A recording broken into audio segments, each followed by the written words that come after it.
All right, for more what's going on in baseball, nobody better to bring on than our general manager, Jim Bowden. Jim, the Mets led for months. They led this division, and now it feels like they're done. Am I overreacting here, or are the Mets basically like dinner, done? Yeah, they're done. I mean, this is the beginning of the end, and what's going to get them from here on out is just how difficult their schedule is, right?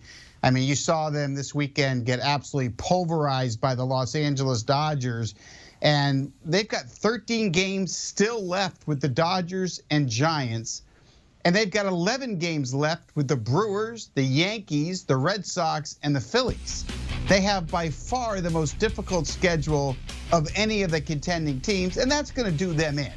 I mean, this is a team that's a mediocre team at best anyway. Their two best players are on the injured list, and Jacob deGrom and Francisco Lindor. Baez is still out. Gesellman is still out. Conforto has just started to hit. So this has just been a total disaster for the Mets. They're not getting deGrom back until probably mid-September at the earliest.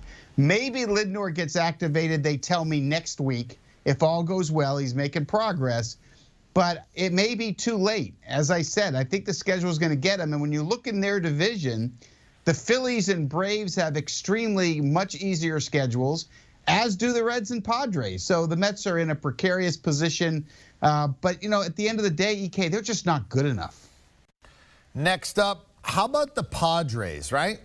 Fernando Tatis Jr. comes back, and they play him in right field. As a general manager, are you okay with that? I mean, let me just flush this out. He goes after a ball, sliding in, hurts himself. I saw two Rockies who play the outfield collide today with a left fielder and a center fielder. If he's out there and gets banged up, are you okay with putting him in right field? I'm okay with it. I talked to AJ Pro, the GM of the Padres. I understand the reasoning behind the move. You've got a shoulder that just keeps popping out. And at some point, he's going to have labrum surgery. I'm guessing that's going to be in November if they make the playoffs in October. The biggest thing for them is how can they keep the shoulder in place? Well, you can keep it in place by not diving after balls. Now, when you're at shortstop, you're involved in so many plays, right? You're involved at any ground ball to shortstop or line drive or pop-up. You're involved in double plays around the bag at second base on balls that are hit to the second baseman or first baseman. So you're heavily involved. And so because you're touching the ball so much, and because Tatis is a guy that dives after everything, the risk of it popping out again is higher at shortstop than it is in right field. And that's the reasoning behind this thing. Now, to your point, and I get it, is there a chance he tries to go over the wall and go catch one and the shoulder pops out? Yeah. Is there a possibility he collides with Grisham in center field? Yeah, that could happen. But here's the thing. Tatis knows why he's in right field. He knows the only reason he's right field is to keep him healthy. He's been told, don't crash into the wall. Make sure you're careful on your plays.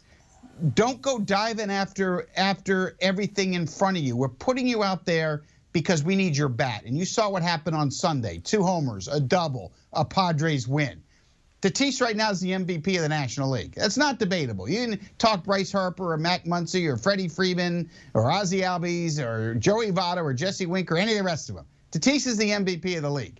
How do you keep him healthy? That's why he's in right field. All right, fair enough. And he is minus 135 to win the MVP. So he's favored over everybody else combined. And I get it. Basically, you're saying, look, that's the closest thing to the DH you can do in the National League. You stick him in right field and you say, stay away from everybody. Exactly. I get what that's the point. Fair enough. All right, now, Padres, according to Sportsline, 29% to make the playoffs. Reds, 41% to make the playoffs. You know the Giants and the Dodgers are both going, so it's basically one wild card for everybody else. Those two teams in here. What are you seeing with the Reds right now, and do you like their chances?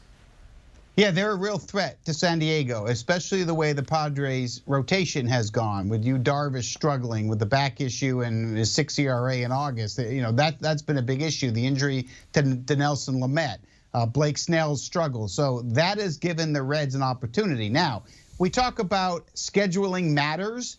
We just talked about how difficult it was for the Mets. Well, let's talk about how easy it is for the Reds the rest of the way. I want you to think of this for a minute, EK.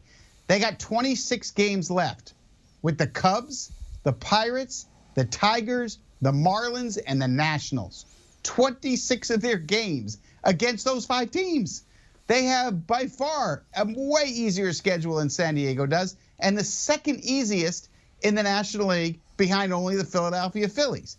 They've got 2 MVP candidates. Joey Votto put himself in the conversation. He's been on base 37% of the time with 26 homers and 75 RBIs. How about Jesse Winker, who got re-injured today with an intercostal injury? He's going to get an MRI tomorrow.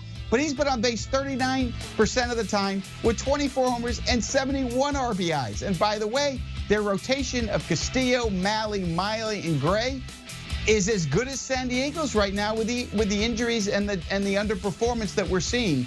So all of a sudden, the Reds and whoever doesn't win the NL East between the Braves and Phillies are going to give the Padres a run for the money for that second wild card. Padres aren't going to make a run at the Giants.